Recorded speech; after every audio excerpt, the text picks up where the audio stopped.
പാലക്കാട് നെന്മാറയിൽ നാടിനെ നടുക്കിയ ഇരട്ട കൊലപാതകം അരങ്ങേറി. ഈ കൊലപാതകം നടത്തിയ ചെന്താമരയ്ക്കായിട്ട് വ്യാപകമായ തെരച്ചിൽ നടക്കുകയാണ്. ഇന്നലെ രാത്രിയും ഇന്ന് പുലർച്ചെയുമായിട്ട് നെല്ലിയാമ്പതി മലനിരകളിലും വനമേഖലകളിലും ഒക്കെ പോലീസ് അരിച്ചു പറക്കുകയാണ് പ്രതിക്ക് വേണ്ടി. പക്ഷേ പ്രതി കണ്ടുപിടിക്കാൻ കഴിഞ്ഞിട്ടില്ല.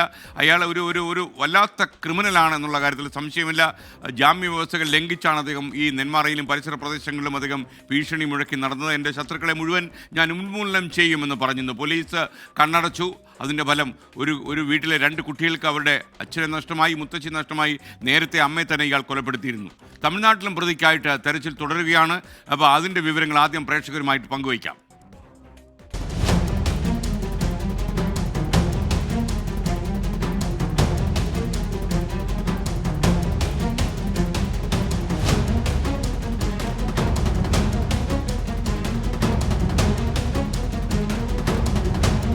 ഇരട്ടക്കൊല നടത്തിയ പ്രതി അധിക ദൂരം താണ്ടാൻ സാധ്യതയില്ലെന്ന നാട്ടുകാരുടെ ഉറപ്പിനെ തുടർന്ന് 3 കിലോമീറ്റർ ചുറ്റളവിൽ പലകുറി തിരച്ചിൽ നടത്തി പോലീസും നാട്ടുകാരും. പ്രതി ജനവാസം കുറഞ്ഞ എവിടെയെങ്കിലും മറഞ്ഞിരിക്കുന്നുണ്ടാകുമെന്നാണ് പോലീസ് കരുതിയത്.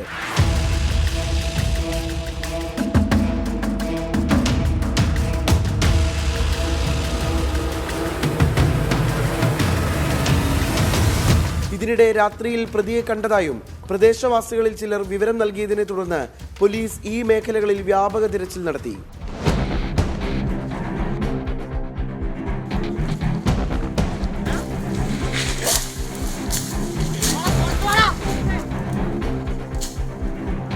അധിക സമയം വിശപ്പ് സഹിക്കാനാകാത്ത പ്രതി ഭക്ഷണം കഴിക്കാൻ എത്തുമെന്ന നിഗമനത്തിന്റെ അടിസ്ഥാനത്തിൽ ബന്ധുവീടുകളിൽ പോലീസ് കാവൽ ഉറപ്പാക്കിയിരുന്നു. പോലീസ് വീഴ്ച പ്രകടമായ കേസിൽ എത്രയും വേഗം പ്രതിയെ പിടികൂടാൻ പോലീസിന് നിർദ്ദേശമുണ്ട്. ഇന്നും പോലീസ് തിരച്ചിലിനൊപ്പം നാട്ടുകാരുടെ നേതൃത്വത്തിലുള്ള തിരച്ചിലും തുടരും. ഇന്ന് പ്രതിയെ പിടികൂടാനാകുമെന്ന പ്രതീക്ഷയിലാണ് പോലീസ്.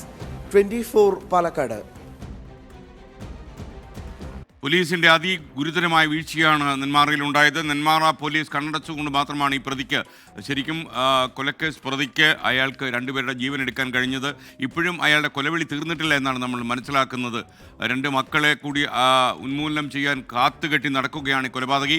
അതുകൊണ്ട് തന്നെ ഏറ്റവും വലിയൊരു അപകടം കൺമുന്നിലുണ്ടെന്ന് മനസ്സിലാക്കിയ നെന്മാറ പോലീസ് ഇപ്പോൾ സജീവമായി തെരച്ചിലിന് രംഗത്തുണ്ട്. അതേസമയം ഒരു ചോദ്യം ബാക്കിയാകുന്നു. ജാമ്യവ്യവസ്ഥ ലംഘിച്ചൊരു പ്രതി കൊടുവാളുമെടുത്ത് ഗ്രാമവീഥികളിലൂടെയും നഗരോരങ്ങളിലൂടെയും കൊലവിളിയുമായി നടക്കുമ്പോൾ പോലീസ് കണ്ണും കെട്ടി നോക്കിയിരിക്കാമായിരുന്നു.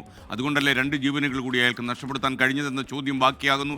മാത്രമല്ല, ഒരു അഭിമാനമുള്ളൊരു പോലീസ് സേനയിൽ ഇത്തരം സംഭവങ്ങൾ ഉണ്ടാകുന്ന പോലീസ് സേനയുടെ വീര്യം തന്നെ കെടുത്തുമെന്നുള്ള കാര്യത്തിൽ സംശയമില്ല.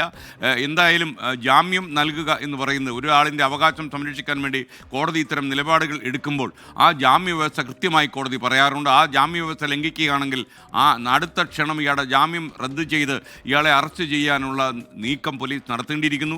കാരണം നമ്മൾ സാധാരണ മനുഷ്യൻ്റെ ജീവിതം കൊലപാതകയുടെ കൊലക്കത്തിക്ക് മുന്നിലാക്കാൻ അനുവദിച്ചുകൂടാ നിയമവ്യവസ്ഥ.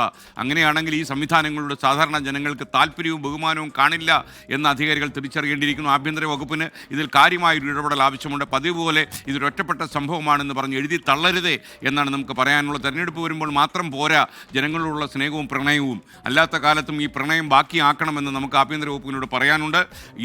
ഈ ഒരു സംഭവം ഇന്ന് ഇത് മാത്രമല്ല, മറ്റൊന്ന് 2 സംഭവങ്ങൾ കൂടി ബാക്കിയുണ്ട്.